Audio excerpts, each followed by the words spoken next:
rhythm.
That rhythm.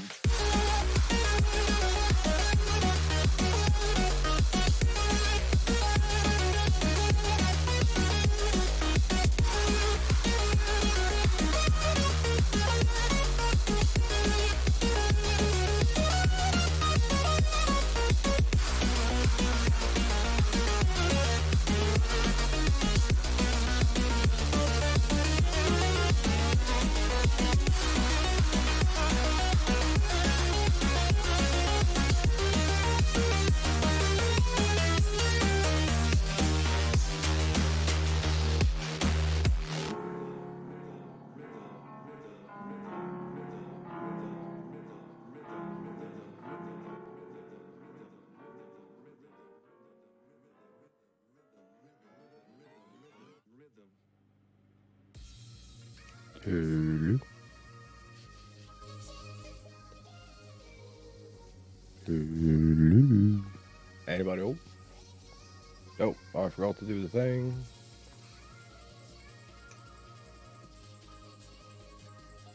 Yeah, that's the tweet. Found the right one.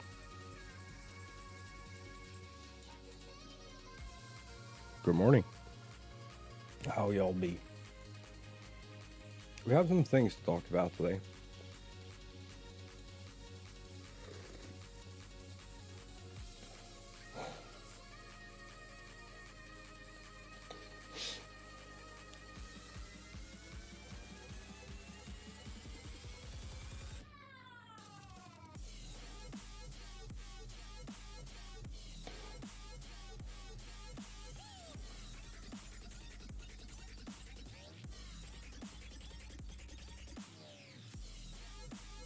Actually have some things to talk about, which is really nice.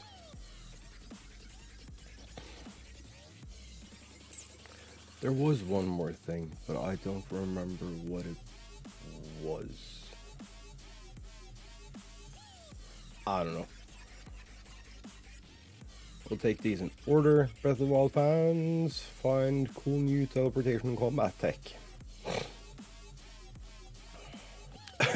Link learns a new move.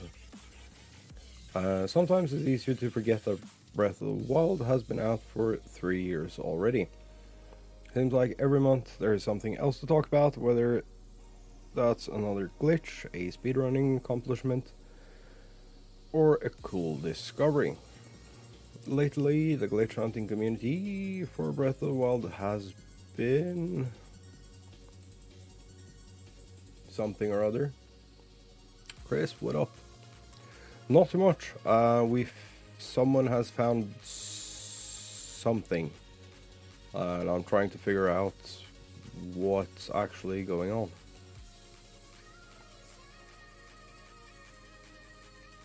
Around needs a trick that frankly makes me feel bad for poor enemies on the receiving end. All began with a short clip from a hard Odyssey, a player that seemingly by accident somehow made Link vault forward after doing a flip.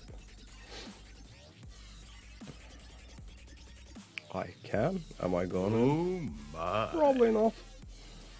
Yo, Saron, thank you so much for having me on your auto-host list.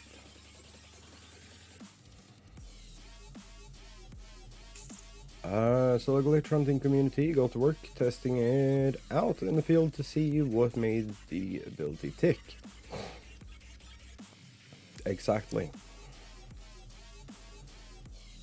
We now know that if a player enters bullet time while pressing Y at the same time as they pull out their bow, that's oddly specific. Link will teleport toward the enemy. Wild thing is, Link can do this even if he's at a huge distance from his target.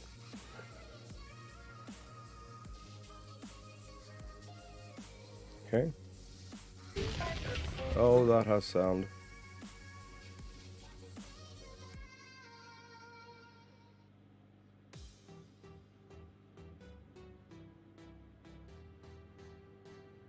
What?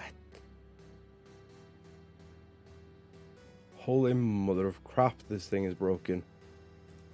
That's so cool.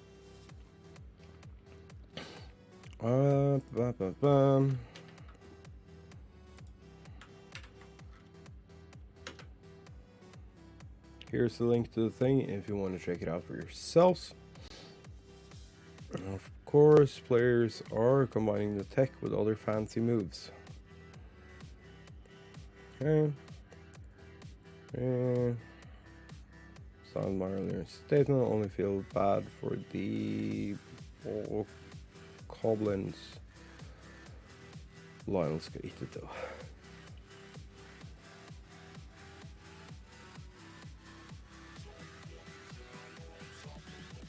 Yeah, this thing is absolutely insane.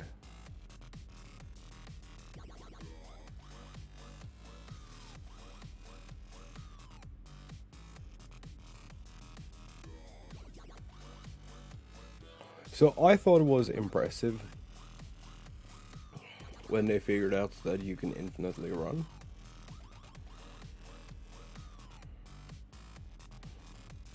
Which is a thing you can do. I believe it's called whistle running.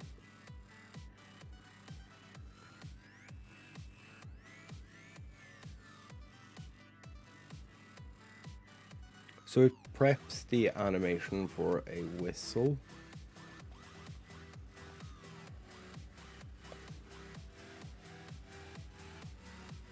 And then you can tap the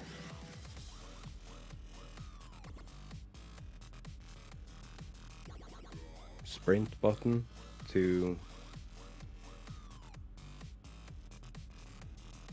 get like the little jolt of movement you get going out of an animation. But you can keep that going forever, so you run at like 3/4 speed. But it doesn't take any stamina.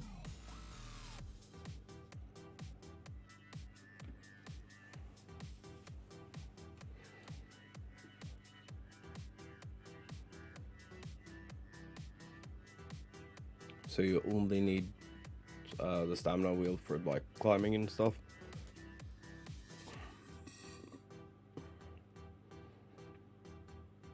This thing is really cool. It is also seemingly really broken.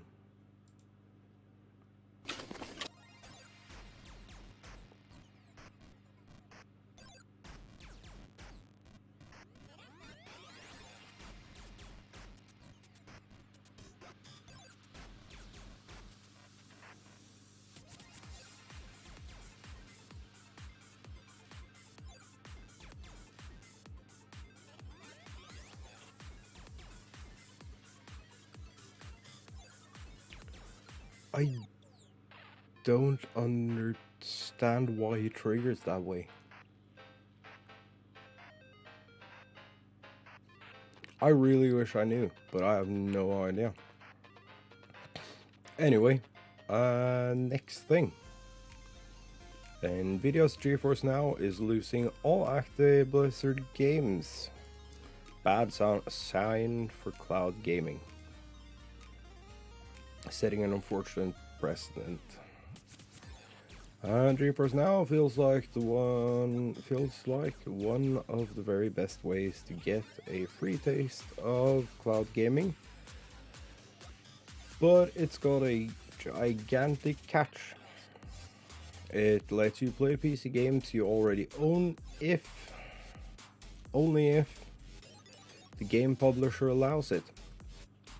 Today Nvidia is revealing that Activision Blizzard is no longer playing ball, pulling down its catalog of games including Overwatch, WoW and Call of Duty series.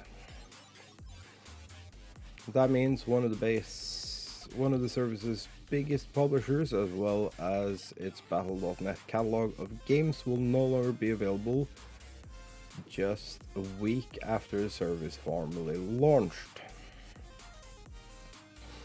I was already missing many games from Capcom, EA, Konami, Remedy, Rockstar and Square Enix, all of which seemed to have pulled out after Nvidia's beta period ended. Guess why?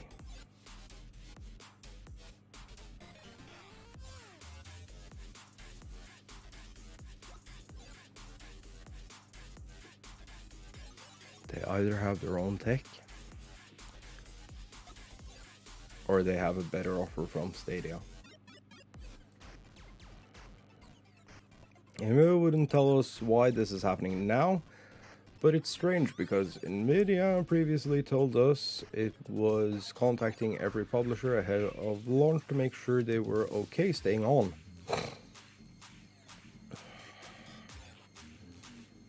Did Activision Blizzard renege on a deal, or did Nvidia fail to get permission?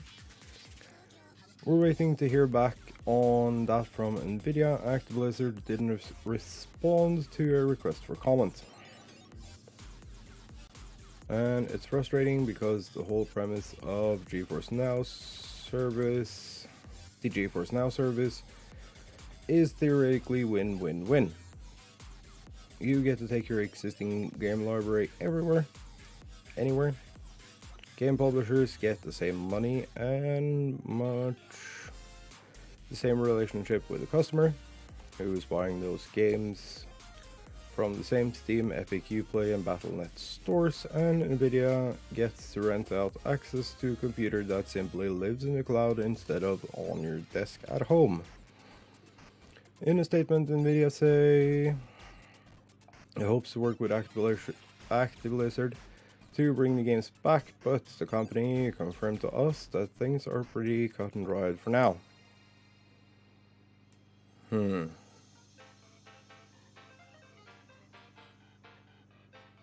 I think you're in the wrong place.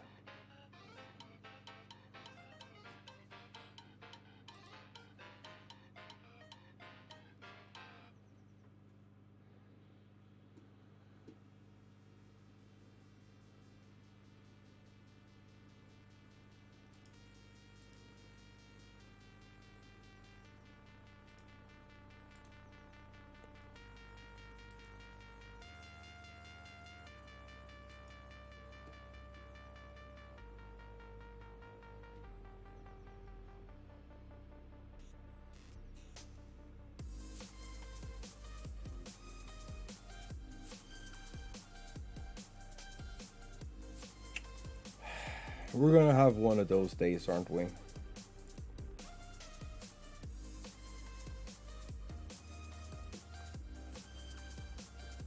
Looks like we're gonna have one of those days. I'm not sure I'm prepared for one of those days.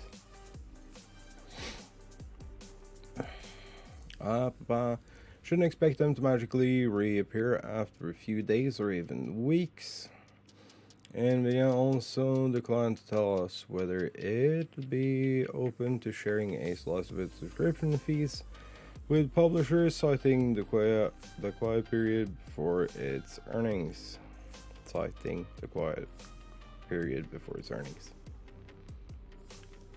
It's true that Blizzard at least has a HULA that specifically prevents users from playing a game on cloud gaming services, but that doesn't seem to explain this move.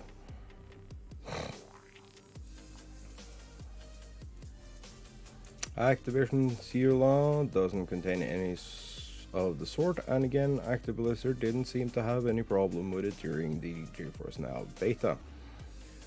No, but Blizzard also tells people that if they are banned, they can just use Banimation. So, which in their EULA is a bannable offense, being banned and going to a different account. But if you are wrongfully banned because of like you need a VPN for work or something like that, and you work from home,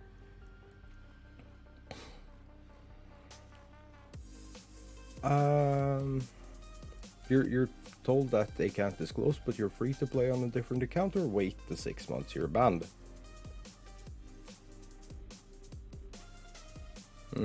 I know. Anyway,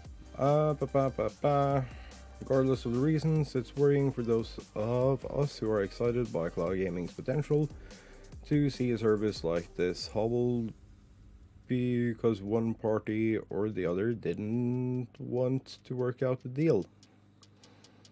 It makes me wonder if we should expect nasty carriage negotiations to play out regularly in gaming like they already do in the pay TV world, holding our favorite programs hostage until one party or the other provides a slightly bigger piece of the action. We recently saw that streaming set-top boxes like the Roku aren't immune to those annoyances.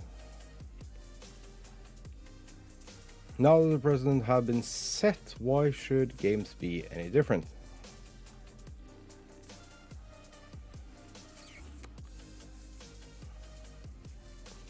I don't know. It's a strange thing to me because gaming is like the biggest market ever, and the ruling is so messed up.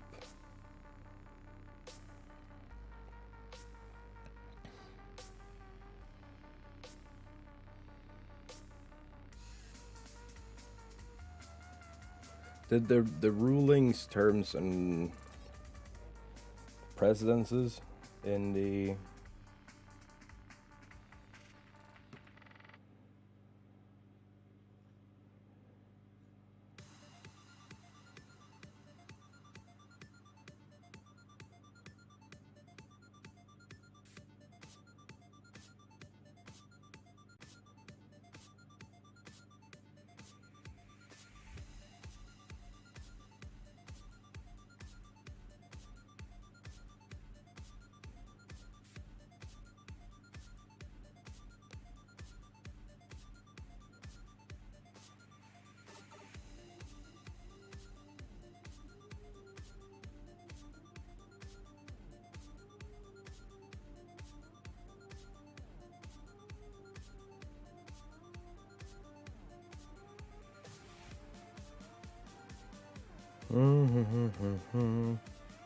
sorry, I have to check a thing.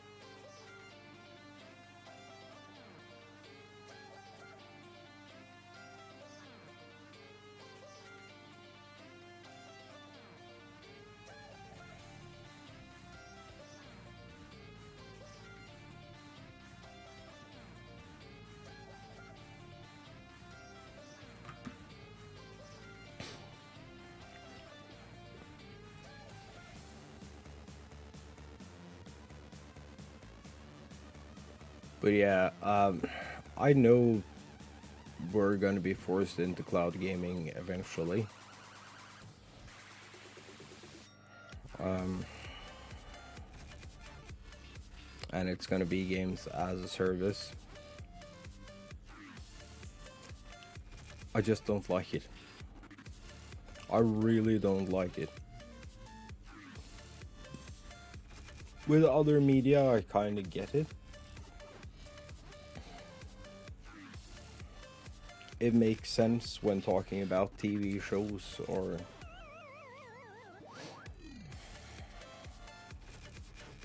movies that you stream them because you're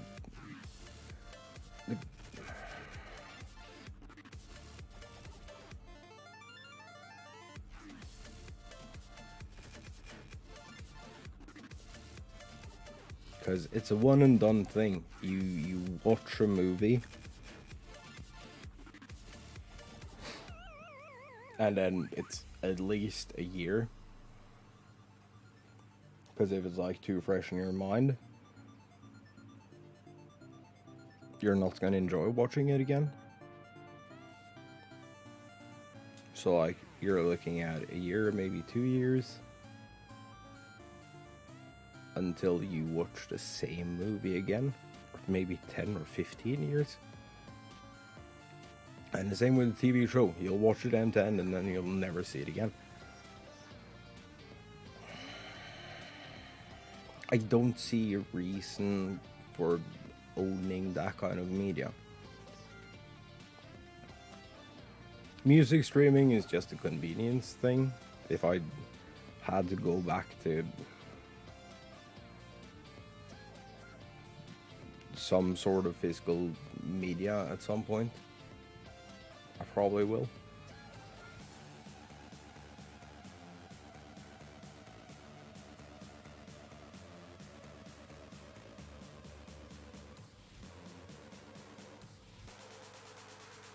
But as far as games go, I really don't want to be without the ability to own my own games, if that makes sense.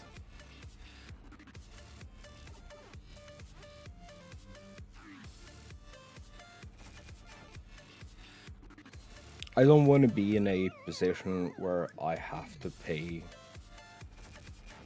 Let's say it's the worst case scenario and the Stadia stays the way it is, where you pay $15 a month to get access to buying games that you don't own.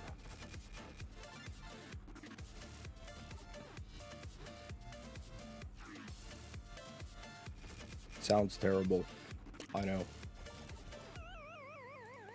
I'm fully aware that that sounds horrible. But that is sadly the way of the future, probably. But the model has to change.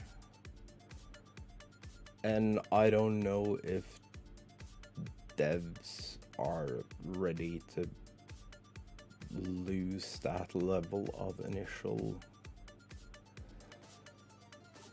buy-in revenue, because that's what they're looking at. They're looking at losing a lot of like initial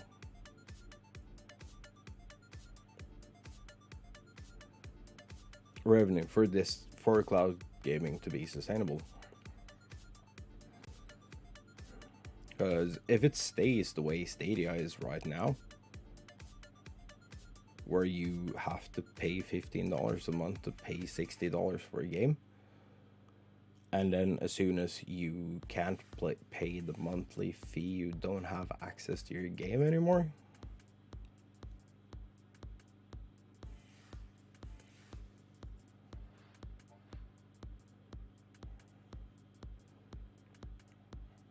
I've been thought that that is a bad idea.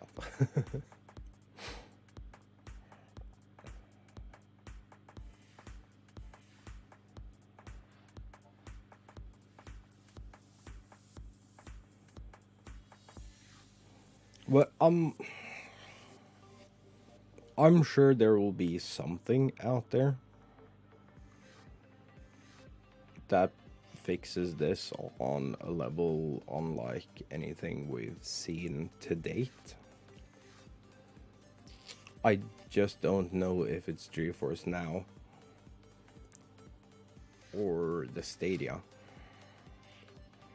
I think it might be the xCloud or Cloud X or whatever the.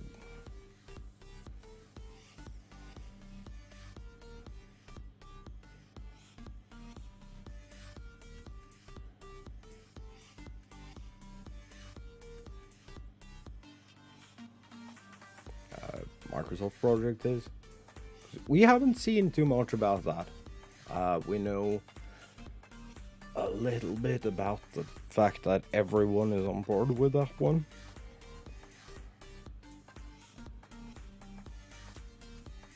Like the console manufacturers are both on board with the xCloud, Cloud X. Microsoft's game streaming platform idea.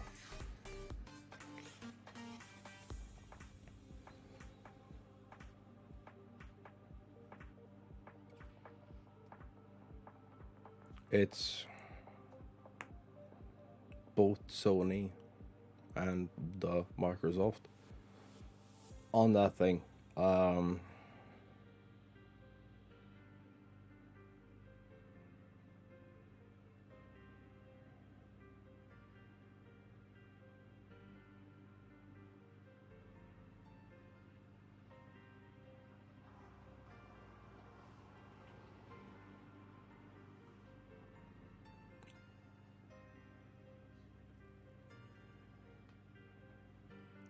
So I don't know if the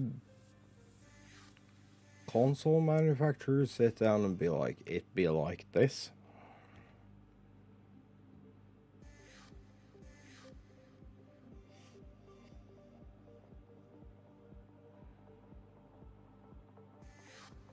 I think that is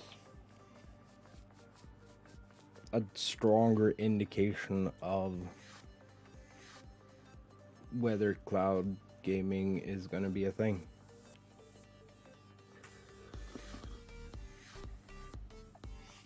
I don't think that the Stadia, as it sits right now,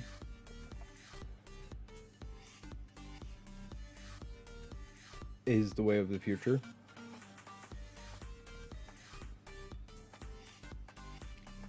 There are too many parts at play, and too little hardware, if that makes sense.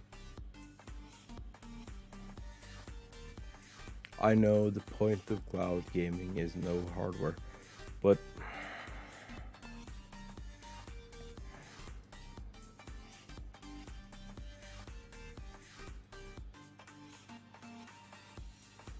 you're selling to the wrong market as of right now if you're gonna do all of this without any hardware at all. Even if it's like a little set-top box style console size of a capture card.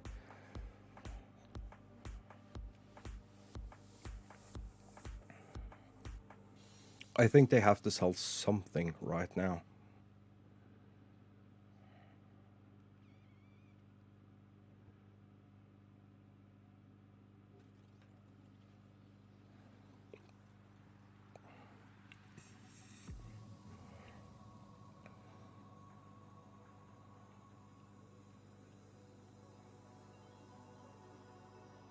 And I know the HD Pro Dev Kit Stadia exclusive edition something or other. It has such a long name I don't even know where to begin or where it ends.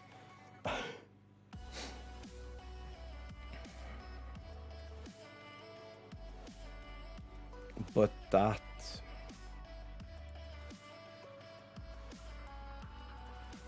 comes with a Chromecast Plus Ultra something or other. There's so many weird parts in this. I don't know. I think that if they took some generic capsule for a case for something like a capture card. It's like something about this big. Built the Chromecast, or put the Chromecast hardware in there.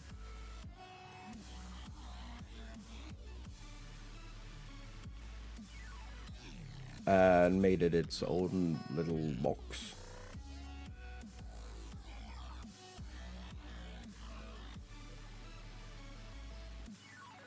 I think that would be more appealing.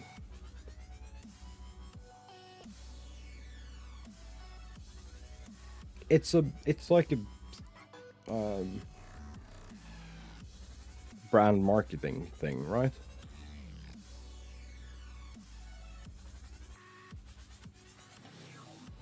You're trying to sell this thing off as the replacement for consoles before the tech for replacing consoles is there.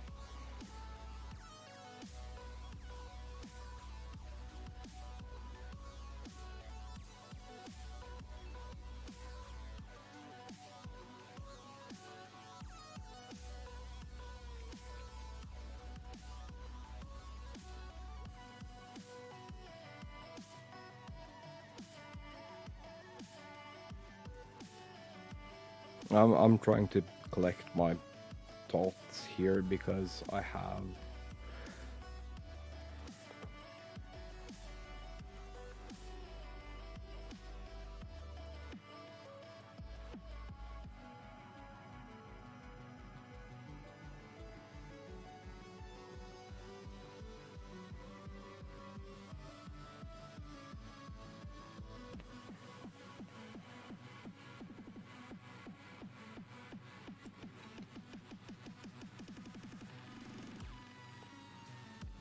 I have some troubles with how they've decided to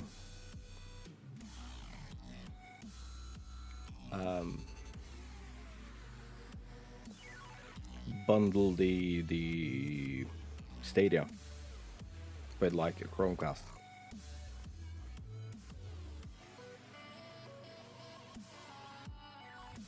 I get that that's the like absolute cheapest way to do it, but then you're selling people on two different pieces of tech, and it starts to turn into a lot of moving parts.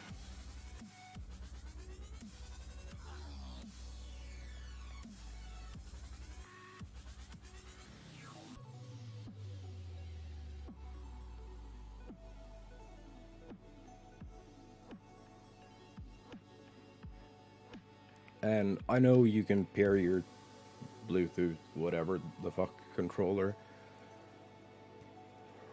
with your phone and play Red Dead Redemption online with buds. The concept and the idea is wonderful. It's just currently it has really, really poor execution.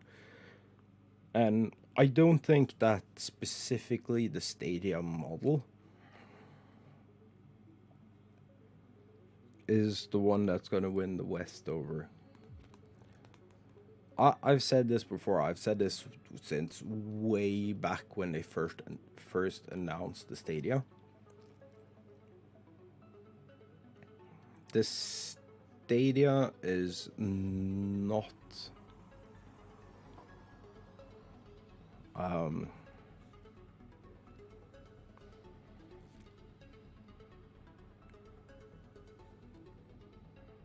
it's not going to do well here. I think we have to wait for maybe GeForce Now to fix their things. Maybe xCloud or CloudX or I have to look this up. Microsoft X. Is it xCloud? Project xCloud, yeah.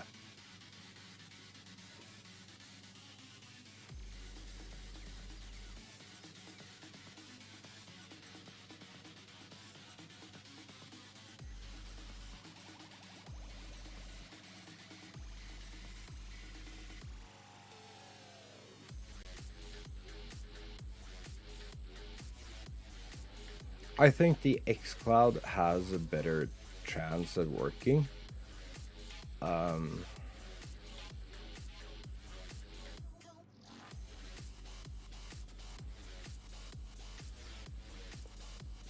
Because it's bundled into a already existing ecosystem. It has a better chance of not, well, the correct thing to say here is that it has a better chance of working in the West. I think the Stadia and its model of like, fuck it, play wherever, whenever, with whatever, is wonderful for developing countries.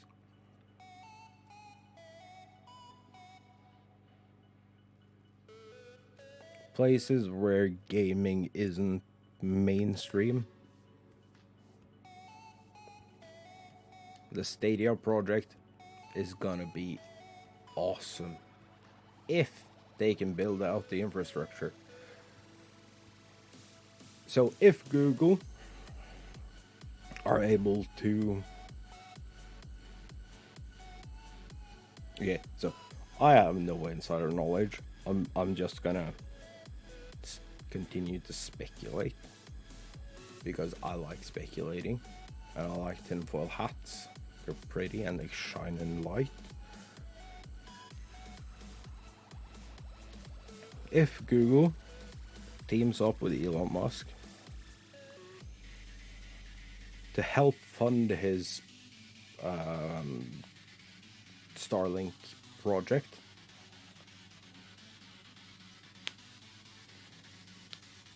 and they aim it at rural areas and developing countries,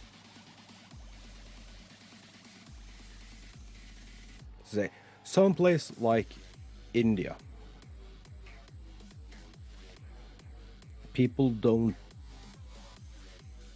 game, or they're starting to, but not at the scale that we're playing games on phones and consoles and PCs and like different games on all three. Oh my. Yo, Create Mode, what up? Welcome in. If Google can combine forces with the SpaceX Starlink project and then can provide free internet to these developing areas, and they can then play games for $15 a month or $5 a month,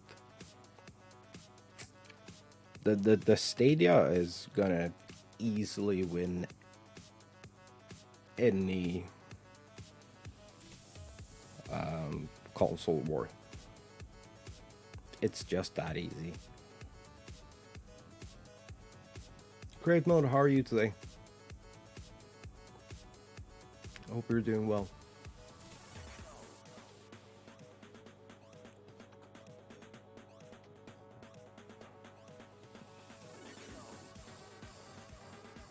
Sorry.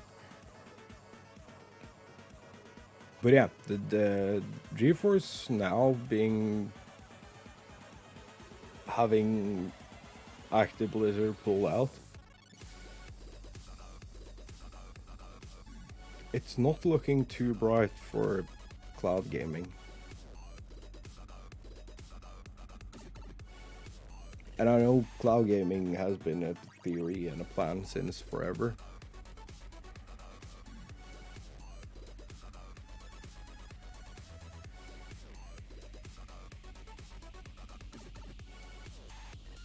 Hey, welcome in. What's up?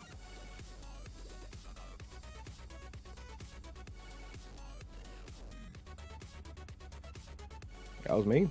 I'm feeling better now.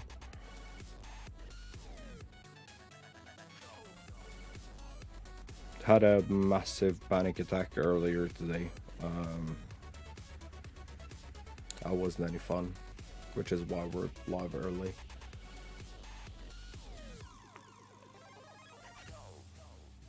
As for what's up, we've talked about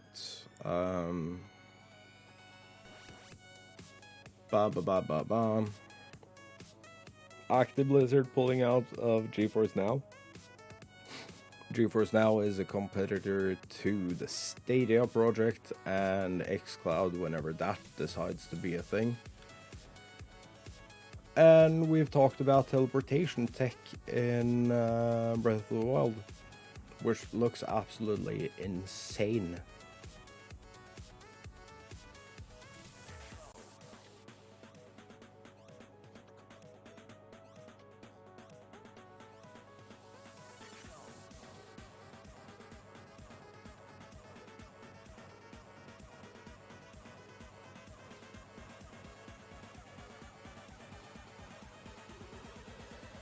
And then I only have a little weird Logitech camera to talk about left, and we're done.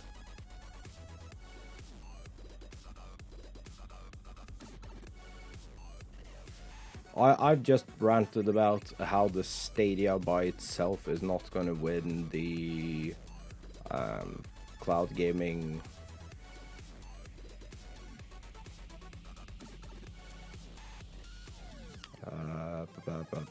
tech war. Yeah. I've played on and off for like the last 15 years or so.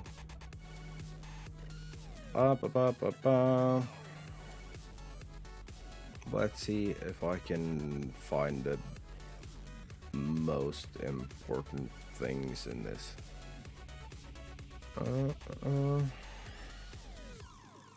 Focus and image steps, stabilization tailored to online creators.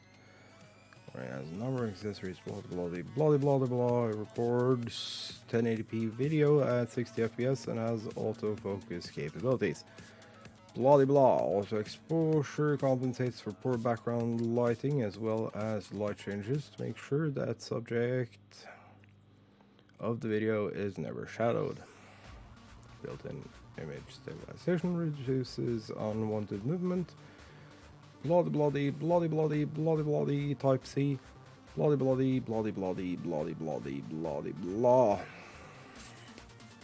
It is $170. Looks like a Hero 6. And you can mount it vertically. Other than that, nothing fancy. Get the Brio instead.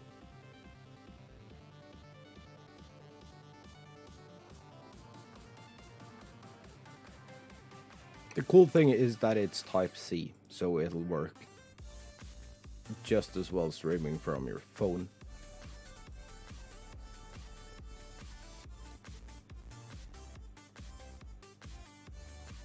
So that's nice. Other than that, I don't see a feature in here.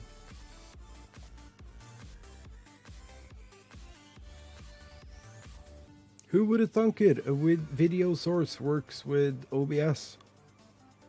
Fucking brilliant journalism here.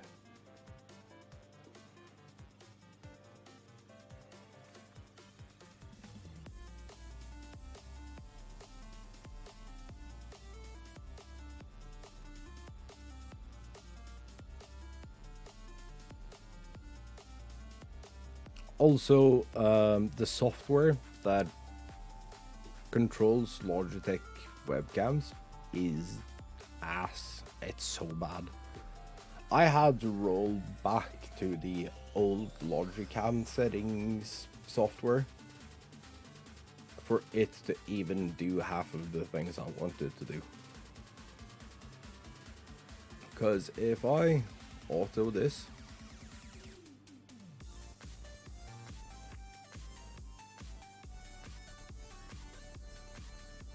it completely breaks. I also generously fucked up this thing. Oh.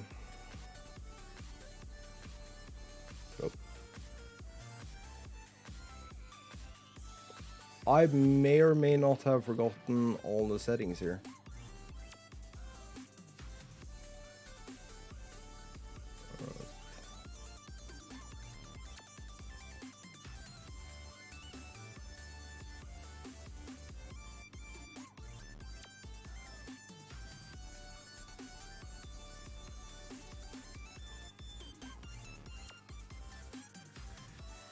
Is it this one?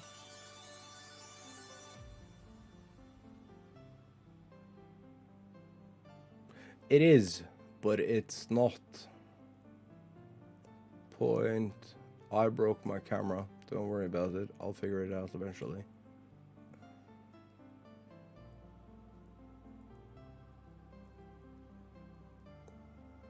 Stiggy, welcome in.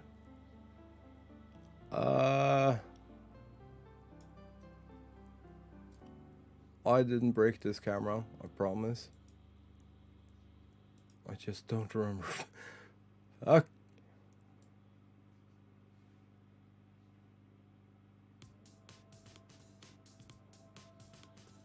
Oh, maybe it's this one that isn't supposed to be as high. I honestly don't remember how to do this. How did I forget how to do this?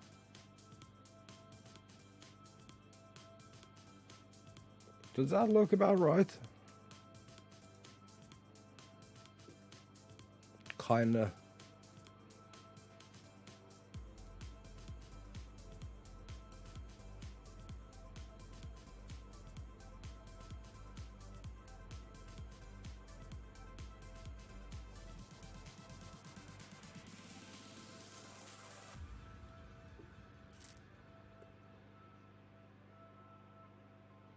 I need to start writing down the settings for these cameras. Because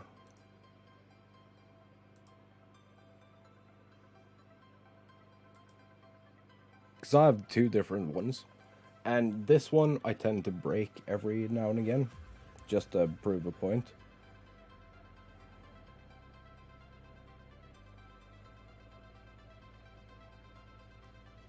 Which probably isn't the smartest thing I've ever done.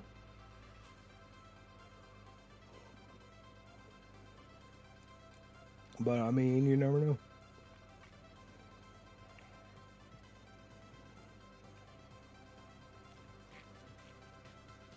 Let's see if I can force the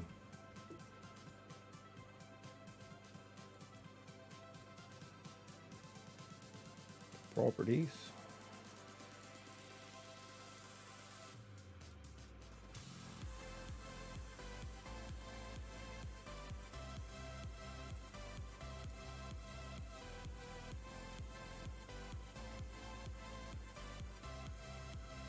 This is what that camera thinks it's supposed to look like.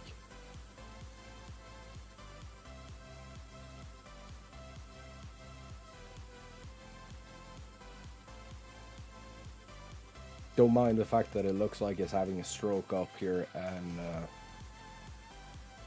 it's blinking and super confused. And that camera is upside down, but you can't tell.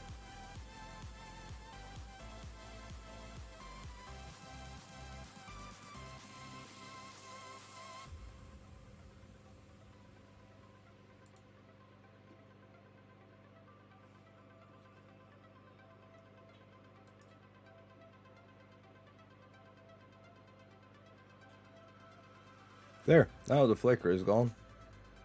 If I turn up the white balance now, does it just break the room? Nah, it just breaks the room. Cool. Set it to 44, 47. That looks about right.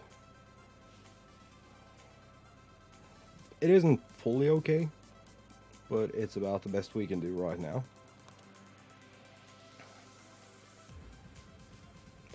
I'm gonna have to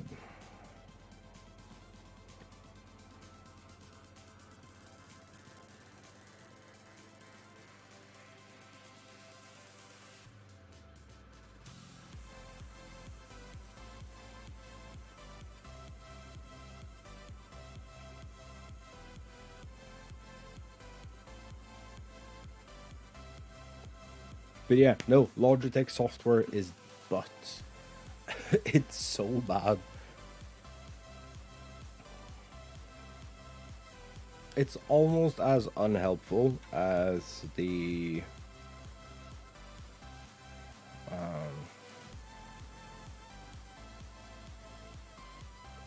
Camlink's lack of memory.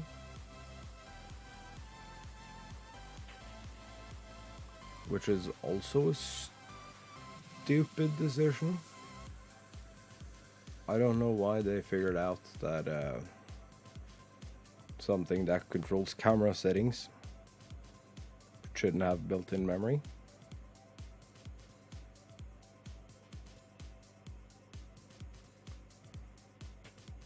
But that's what they went with.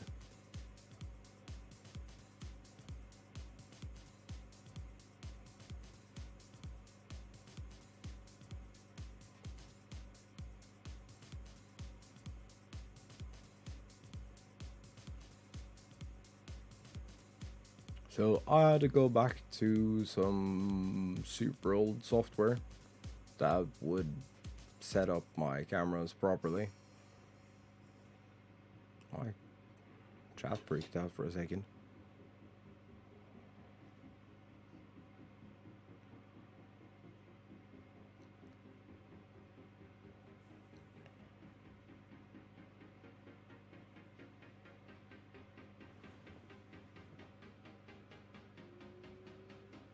I'm waiting for a...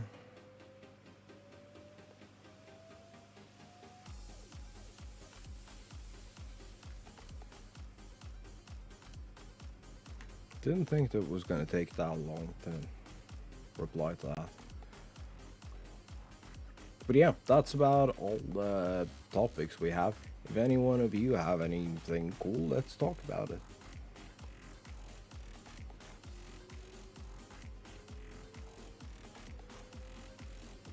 If not, I'm just gonna browse the Mixer subreddit, see if there is any questions. If there are any questions, I'll see about replying to them here on stream.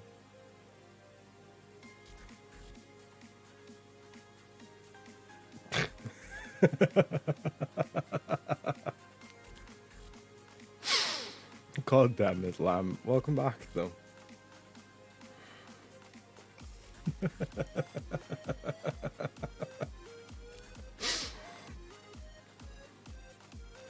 You always have the best entrances, don't you?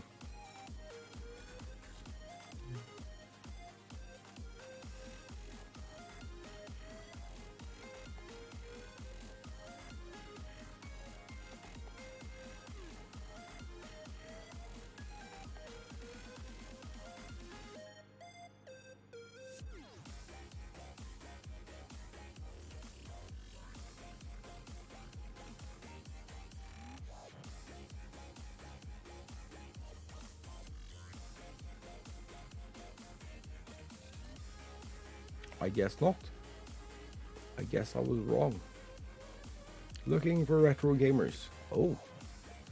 Curious how many of you out there are retro gamers on Mixer. I was considering bringing my child there, but afraid there is no audience for it.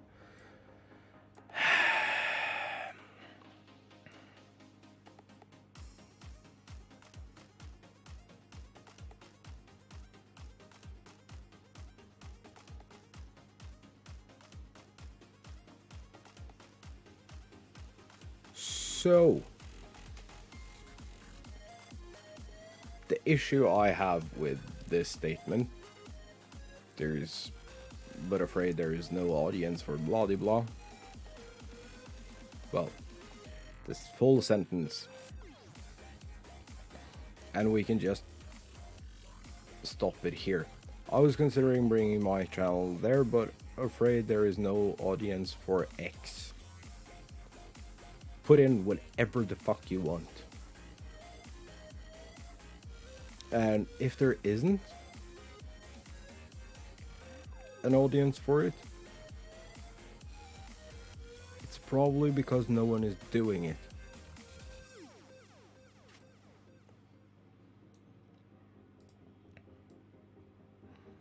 I see so many people come through the Mixer subreddit, be like, I want to do this, but I don't want to do this because work is basically what they're saying.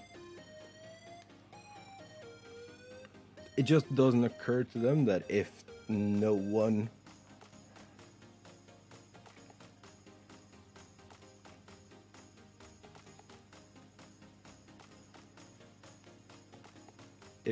is doing something, they can't do it themselves. If you come in and you're early to a thing,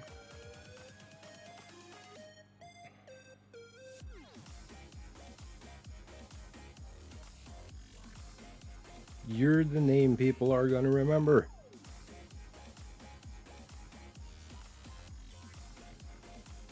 Because they will see you in that directory when they're looking for their niche guilty pleasure game.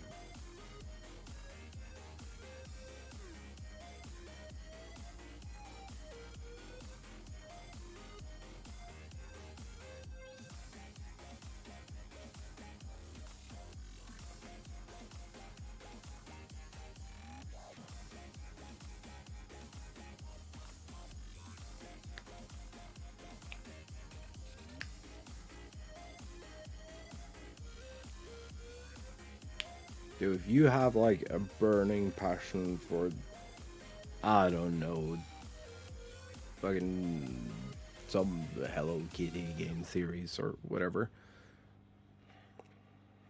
that was exclusively released to like one specific part of a region within Japan's second outmost island. Some sucker in the like percentage of users are going to be looking for it. Spotty boy, welcome in. Oh, what I'm talking about is I see a lot of these posts where I was considering bringing my channel over, but I was afraid there is no audience for blank.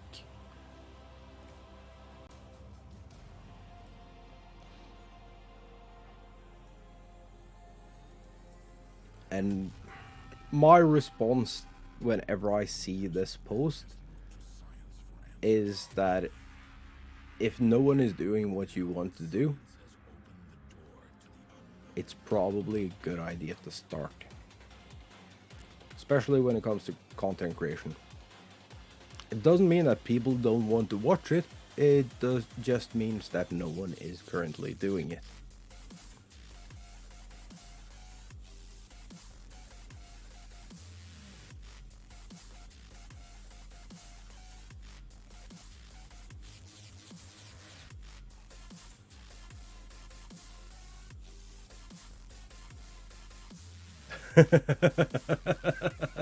Yes, that is it.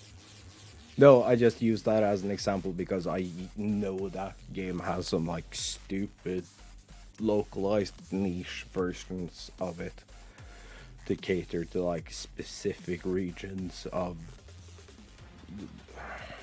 backwoods Japan and stuff.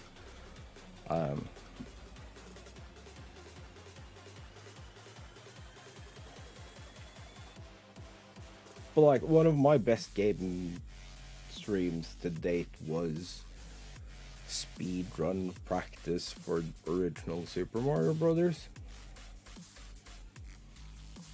I was the only person in the directory. It was like 2,000 games down the list. It was still one of my best like single streams.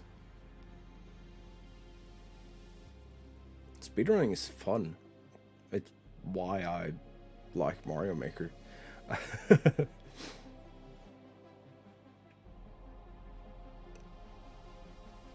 I don't know what I have now, but I had like 200 speed records in Mario Maker.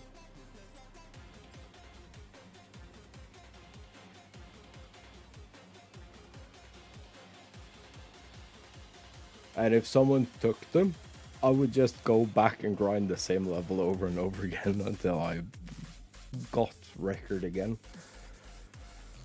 I've spent a lot of hours grinding records in that game. We used to have a competition with someone.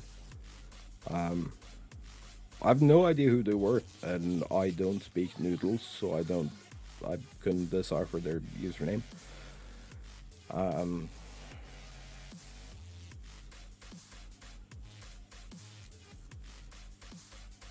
But they would take my record, and then I would take their record by like a second. And then they would take my record, and I would take their record. And that happened again and again and again, like 3 or 4 or 5 days in a row. Until I sat down and I sliced the time. The current record that this person had, I cut it with like 7 or 8 seconds.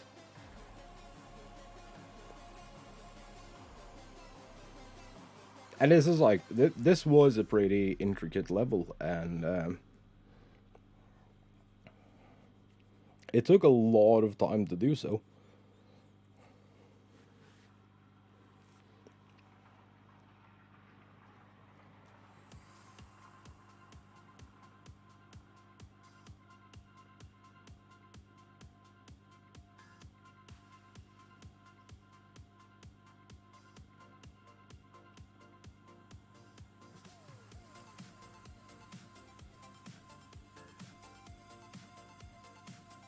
So good, so satisfying. But it was a lot of trial and error. So I would just occasionally get lucky and get like 2 or 3 seconds off.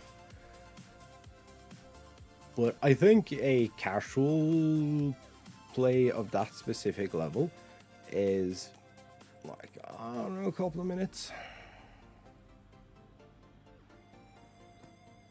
So I think the record we have on it is like 22:38.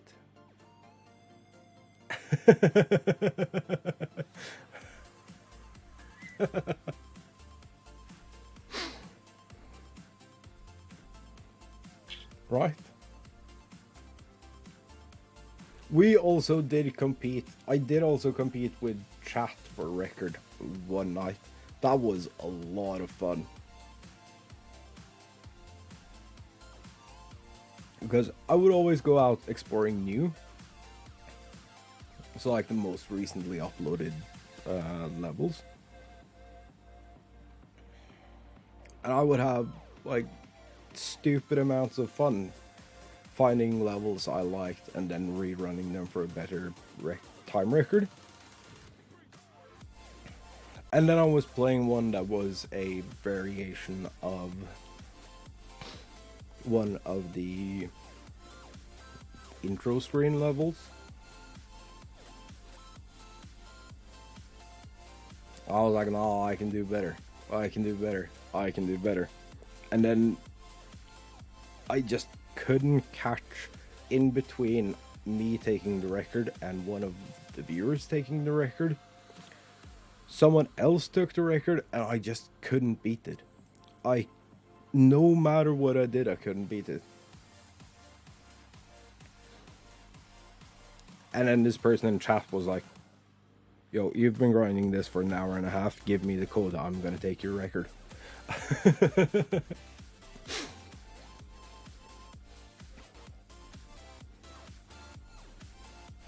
So I think we pushed that from like a 40-second to a 13 or a 12:8.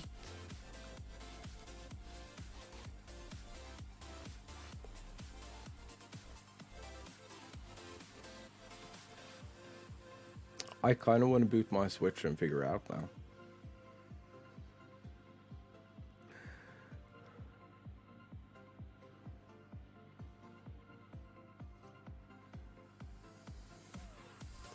Because that was a lot of fun. So yeah, he would pop in with a time. and be like, ah, haha, 14 something or other, fuck you. And then I couldn't figure it out. And then he was like, just go over top. It'll be fine. And I realized that I could keep my momentum picking up a power block and jumping at the same time. I could keep my momentum up on the top. And I would hold a full sprint. So I could throw the block on the second to last frame I had for jumping, then jump, and then get a record. So we just immediately shaved off like 3 or 4 seconds.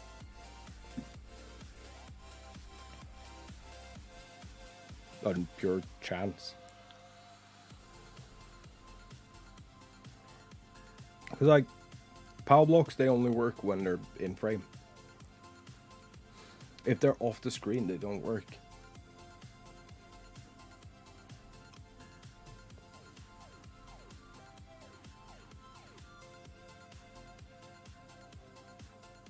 There are many cool games on the Switch. And its diversity as a console, it makes it my favorite console ever. Simple as that.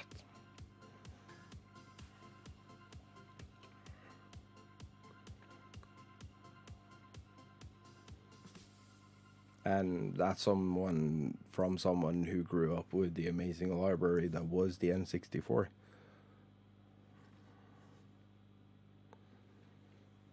I still think, even with the nostalgia glasses on, that the Switch is a way better console in every way, shape, and form.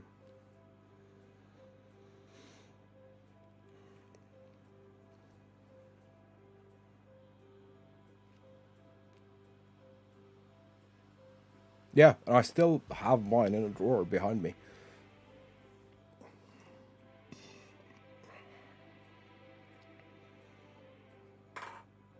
But if I had to choose between the two, I would pick the Switch. Easy. I just had the regular gray one.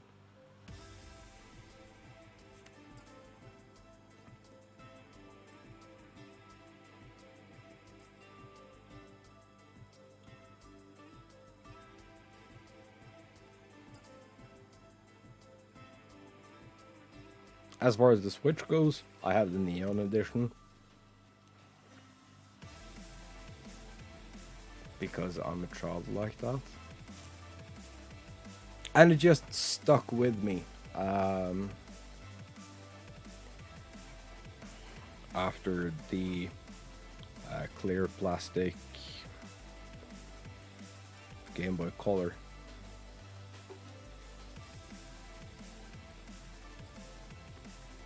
Oh, the picture one, it was so cool. I remember that. I wanted one so bad, but I already had one, so I, none of that.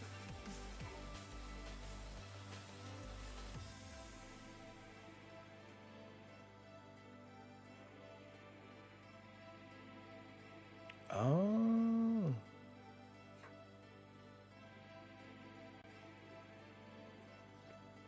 See. Yeah, so I went kind of backwards.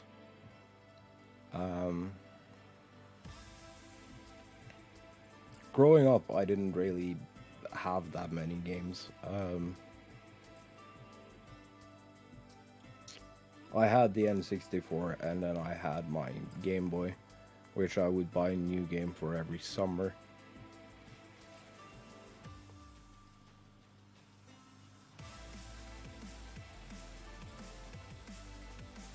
And then the next console I owned was a NES.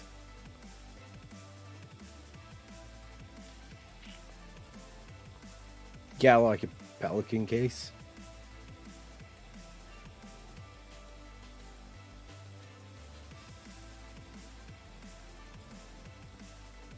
like foam cutouts for everything, and yeah.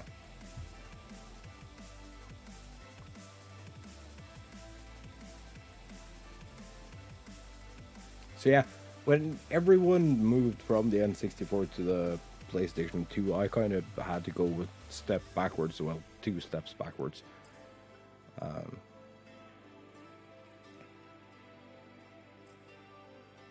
So like for a lot of the time the PlayStation 2 was out, I was playing old NES Mario games.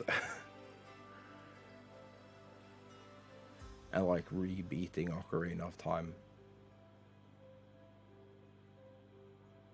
And then we eventually got the PS2. And then suddenly, for some reason, we had 2 of them.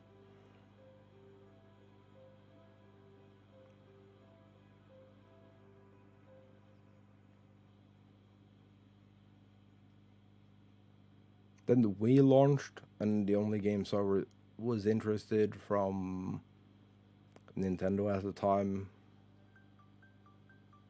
was games on the GameCube. So I got a stupid cheap GameCube because everyone was trying to relieve themselves of their excess stock. And then after I'd played everything I wanted on that thing, I traded it with a friend so I could play some of the old Gen 1 Xbox games that I'd missed.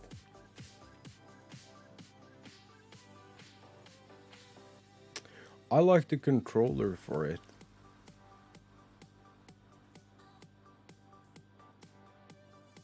Mario Sunshine was fun. I liked Mario Sunshine. But everything conventional Mario was thrown out the window with Mario 64.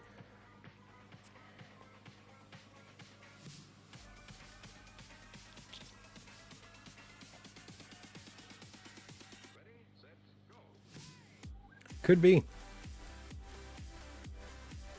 I like Mario Sunshine. I thought it was fun. And the Mario Kart of that generation, Double Dash, was also really fun. I don't remember what else I played on that. Twilight Princess.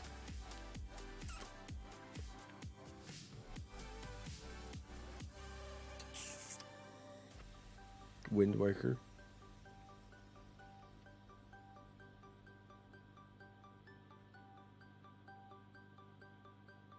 I don't know. I had a lot of fun with it.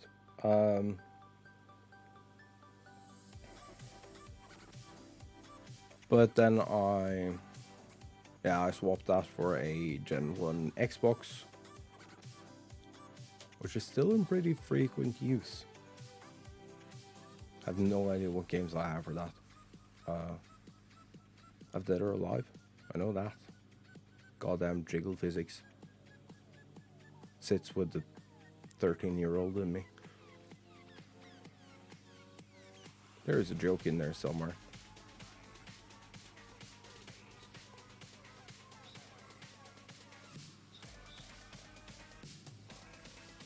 What I miss the most about that console is the Duke controller.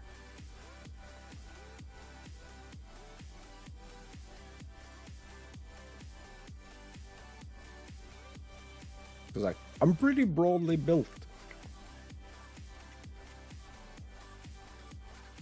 That wide ass monstrosity that was the Xbox One controller. Oh, it's so nice.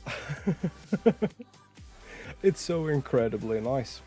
And I know they redid it for like a anniversary thing, and mainly as a joke, but I kind of want one. First PS2 game where I was Rune Viking Warlord.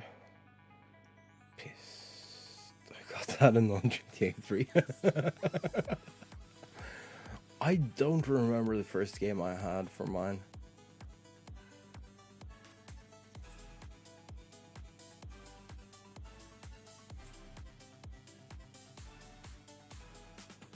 Oh yeah, no, it was the Crash game.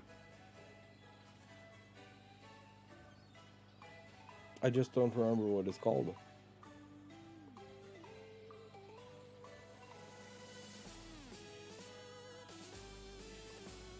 That was the first game I had for that.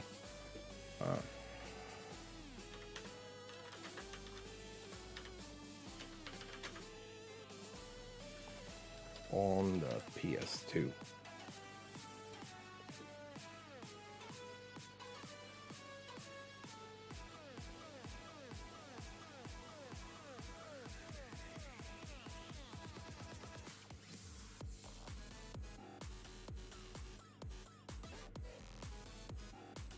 Wrath of Cortex.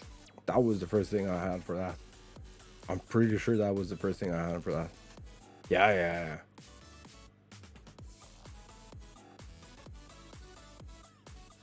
Yeah. That was the first game I had for the PS2.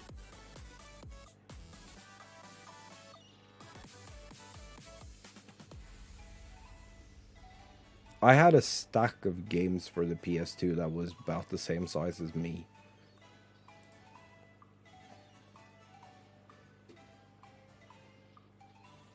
And most of them were racing games.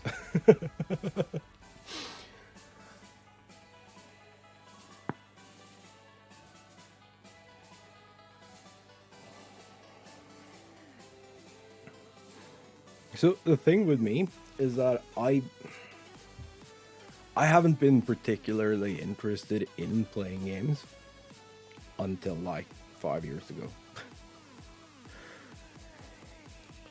Like, I had to get into my 20s before I was interested in actually sitting down and playing games. Up until that point, I couldn't really get myself to focus on a game for long periods of time. So I loved racing games because I could sit down, run like 3 races of some sort, and then fuck off and do something else. I hated long story games. Now I love them. Can't get enough of them. Can't get enough story.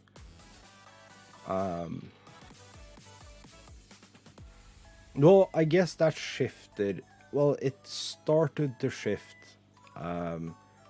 when we first got our first shared home computer. That was like a tipping point because it's how I got my username. Fucking way back in Final Fantasy 11.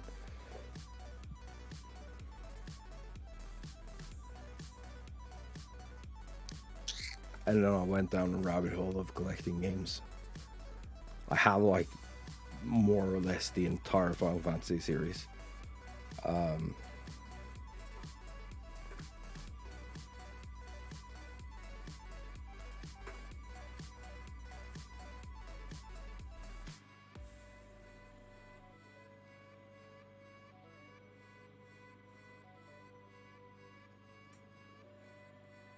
And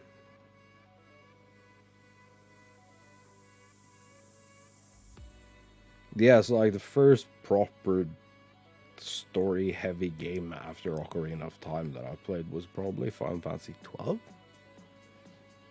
That was also a PS2 title. It's just been refreshed last year, I think, for the Switch at least. A Zodiac Age. You can stay in and play this really long RPG game, or I can be exactly.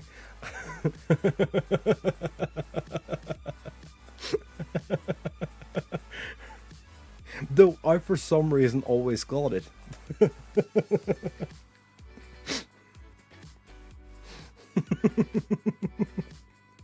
I don't know what happened to me.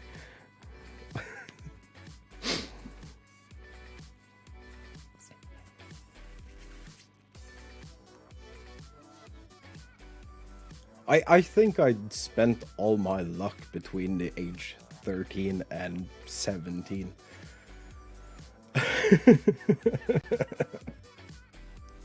And now I'm just doomed to be alone forever. Oh, that's not true, but it feels like it sometimes.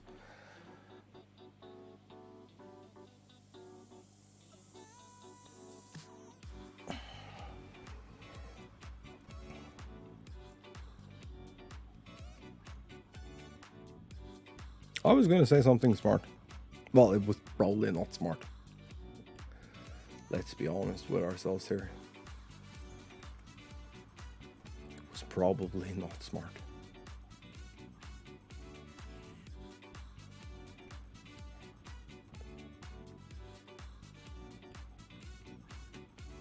Anywho, how's your day going? I hope it's better than mine. Also, my feetsies are stupid cold. Probably doesn't help that his room is like 3 degrees. Or whatever the outside temp is.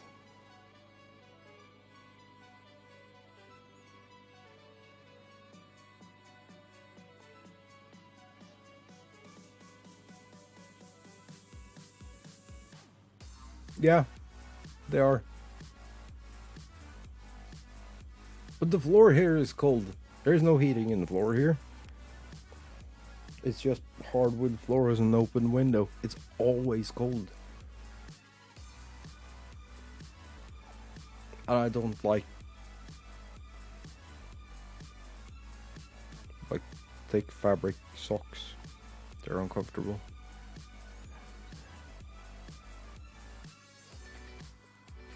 So then my feetsies are cold.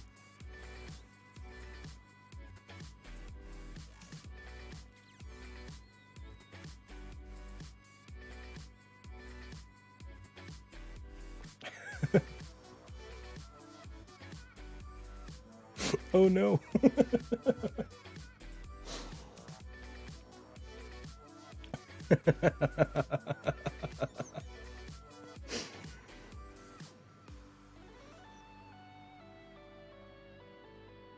I mean, maybe.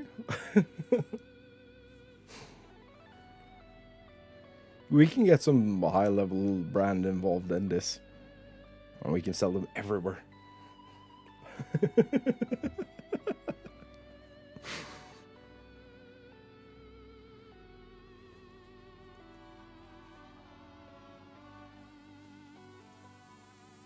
Don't see a problem here at all.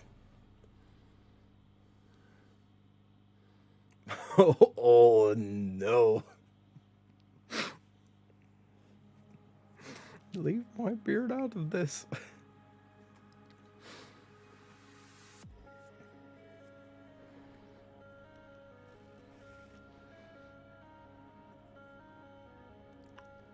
Oh no. A terrible human. Or Spud. In which case, someone should make crisps out of you.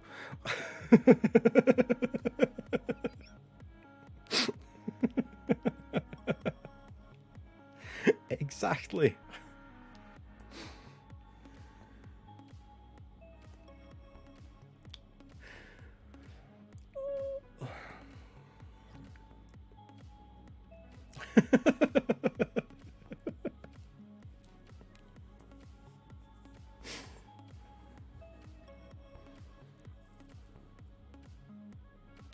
Just gone moral. Sorry.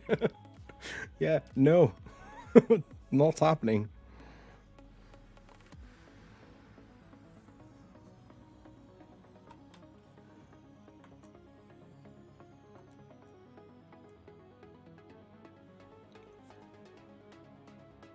Oops.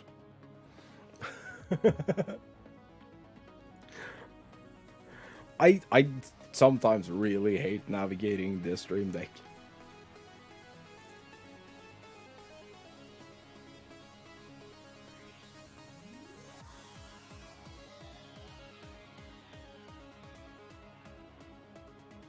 But it's probably one of the coolest pieces of tech that I have.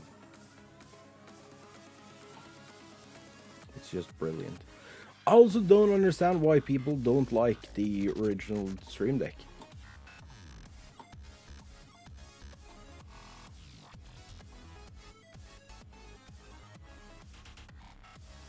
But is the Stream Deck, it's so worth it. It's not even remotely funny.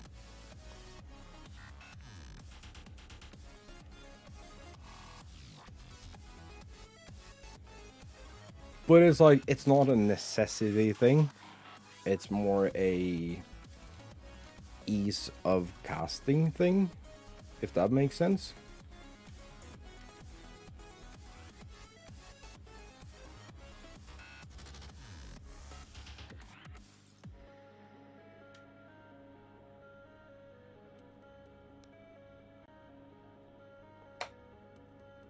That's not what I wanted to do. Forget. Let go. Hello?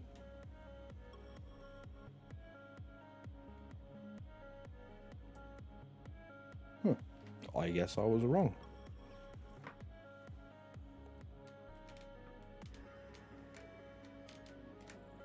Fair. But it takes a lot of issues out of, like, having too little hotkeys and things that have been real problems for me, at least. Because I do a lot of different scenes.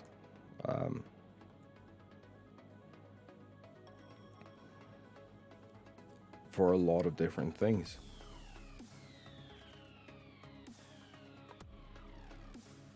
And having it all on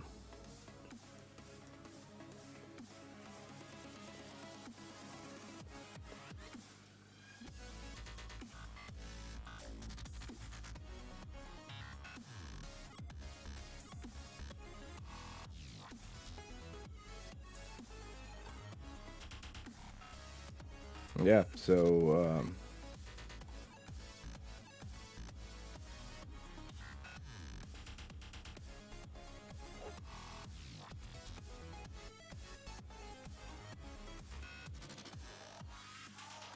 I have a bunch of different things that I do through this thing. Track commands.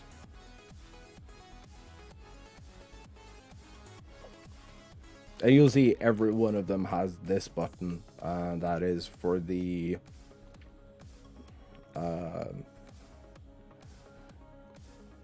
it's to save the replay buffer.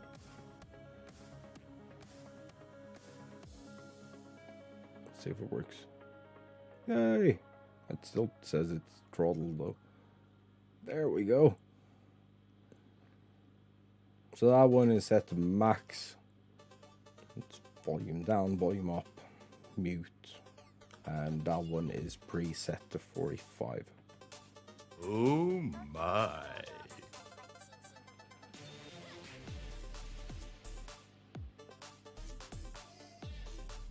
It's a really, really nice tool.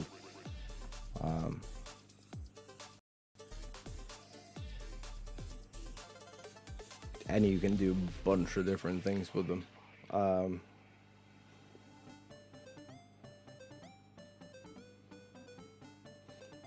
I'd say get a phone, little phone dock or something, and try the Stream Deck app.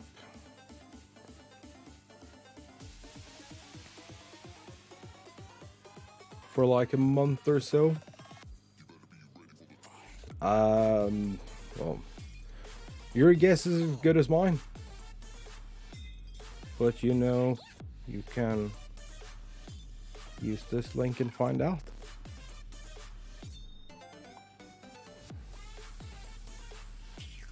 Yeah, there's an app. It was released alongside the Mini.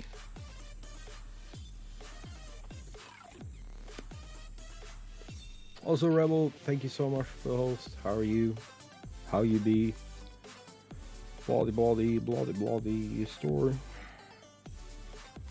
Stream Deck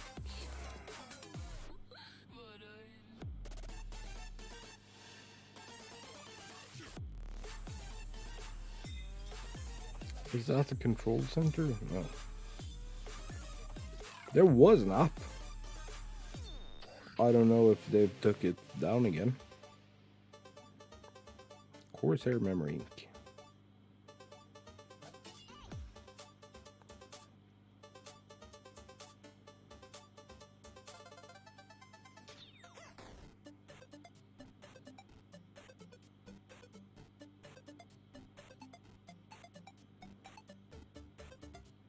Come on, le cat.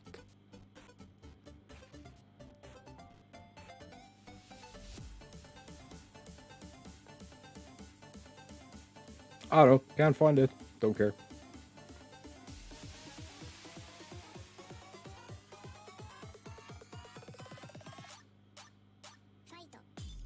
You can just use the phone. Yeah.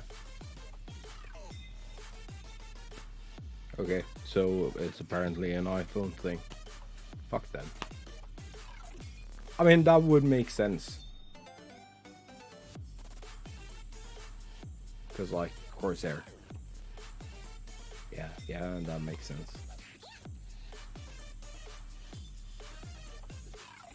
Boo. There are some third-party things that do the same. Talk to Luda about it. But yeah, no, deck in whatever currency you'd like. I don't know.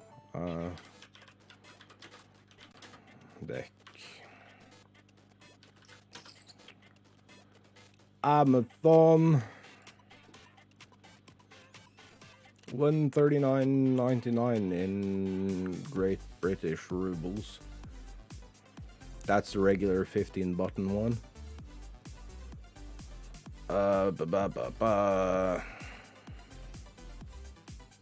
Where's the small? Hello, small? Can I have small? No? I want small but no key light. I don't need a key light. 88.23 for the mini. And I don't know, a lot. 209.99 for the XL. That's a 30 button layout.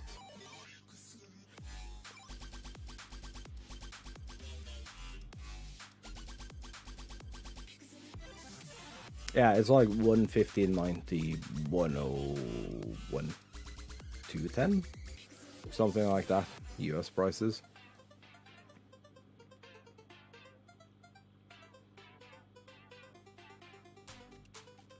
I want two of those.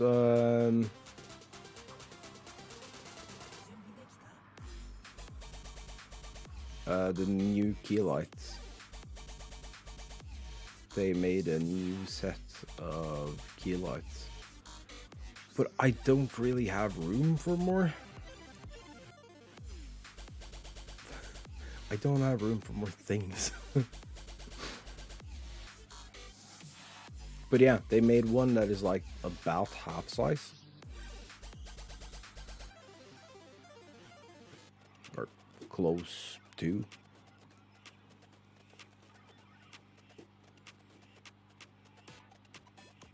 That thing's pretty cool.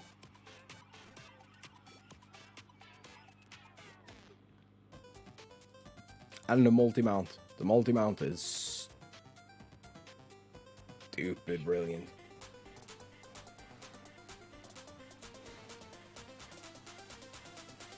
And I like the pro grade approach they're taking to their things.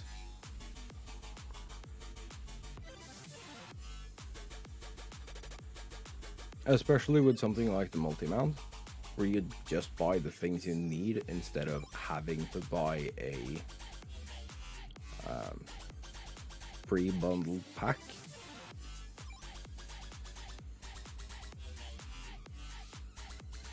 I think that's pretty neat.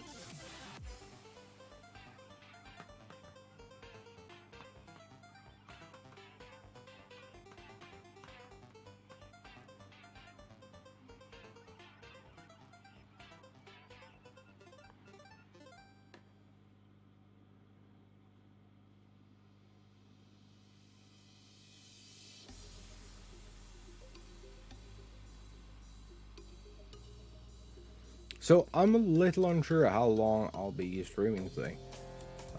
At least now in the morning.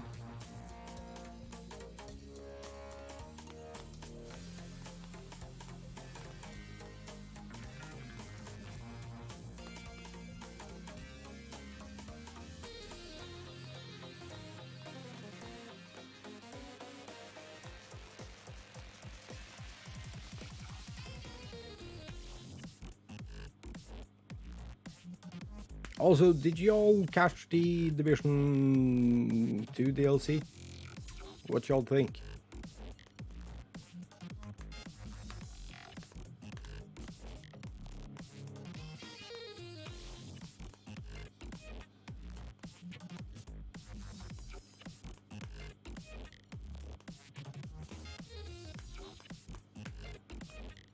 We also now have an official timeline.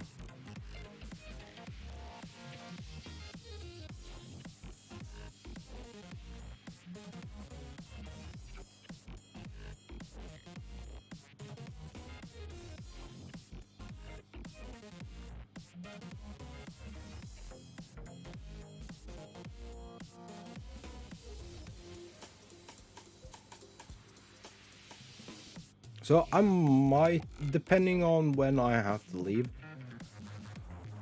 I might revisit the Division.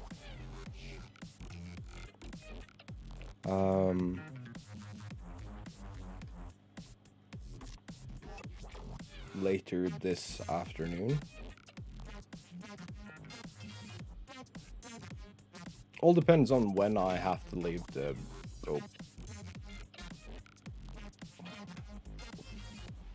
Pick up my mom.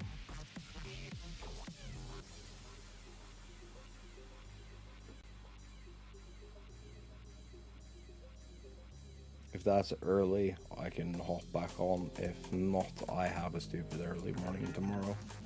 So, like, meh. Might not be able to do more things.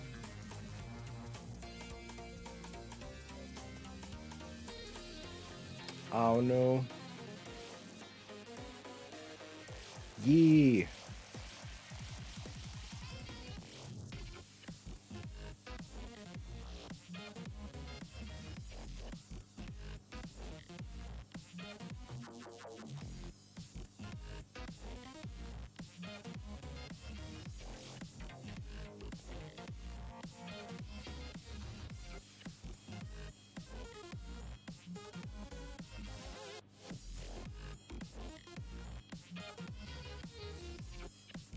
I have messages trickling in, so I might actually have to leave now. Which kind of blows. Then I'll come back and we'll play Fortnite.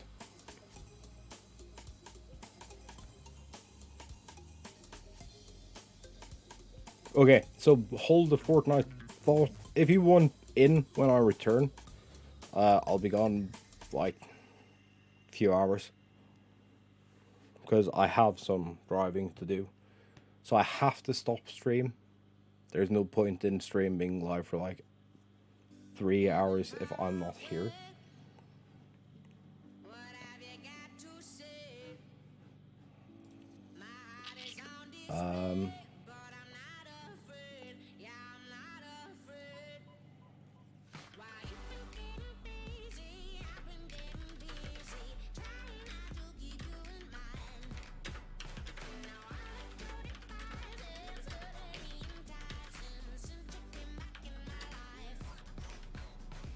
Where is my nasty ass smirk? There it is. Tweet. Sure. I put a follow up to the morning live tweet. I don't know. I might use the same one later. Oh shit, I can't because the YouTube link changes every time. Fuck. That's dumb.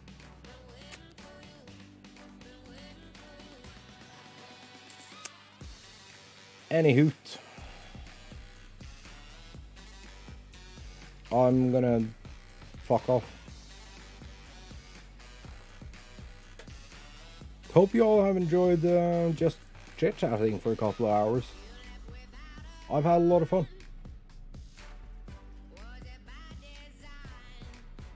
It was nice just sitting down and decompressing for a bit. So thank you all for coming out for whatever nonsense that was. I'll be back in a couple. I can put a poll up, and if you guys want to see Fortnite, we'll do Fortnite. If you want to see The Division, we'll do The Division. We might do both. I'll see when I get back. But yeah, 3 hours-ish. If you're here then, sweet. I promise I'll tweet about it. And you will also get auto-notified if you hop on that link and join the Discord. Under shoutouts there, it auto-publishes when I go live. And a bunch of other people. So there is probably something to watch. Anywho, I'm out. See you all in a couple of hours. Fucking bye-bye.